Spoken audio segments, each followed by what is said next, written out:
বেলা উঠতে পারবে না রাত 10টার পরে। ওরা আগে যে নির্দেশনা যেভাবে চালাইতো সেই নির্দেশনাভাবে ওরা চালাবে। আমরা ওদের কোনো ডিস্টার্ব কোনো ক্ষতি করব না।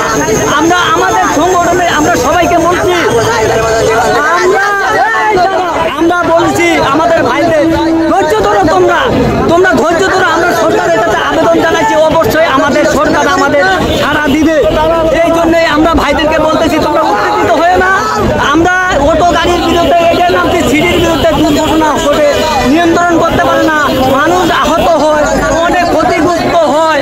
এই কারণে অটো গাড়ি আমরা নিষিদ্ধ করতেছি। সিডির বিরুদ্ধে সিডির বাইরে যে গলিগুলো আছে ওগুলো আমরা নির্দেশনা করি ওরা চালাবে। আর রাত 10টার পর রাস্তাঘাট ফাঁকা থাকে তারা চালাবে, আমরা কখনো তাদের বাধা হয়ে দাঁড়াবো না। এটাই হলো আমার মূল বক্তব্য। আমি অটোওয়ালা ভাইদেরকে আকর্ষণ মানে অনুরোধ করতেছি, তাদের প্রতি আকুতি করতেছি, ভাই আমরা সবাই ভাই ভাই, রিস্কাওয়ালা ভাই ভাই, আমরা সবাই মিলেমিশে থাকতে চাই।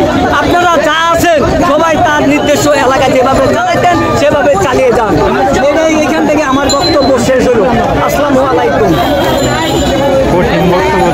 তাদের গলির মধ্যে তারা গলিতে যাইবে। এই শহরে মেন রাস্তায় আডোহমান পানি হলে আমরা পাও রিস্কাওয়ালারা আমরা সাধারণ লোক টাইনে নিতে আছি।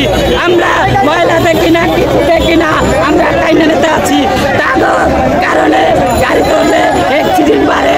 তাদের কাগজপাতি নাই, মালিকের পারমিশন নাই, সরকার কোনো পারমিশন দেয় না, অবৈধভাবে চলে।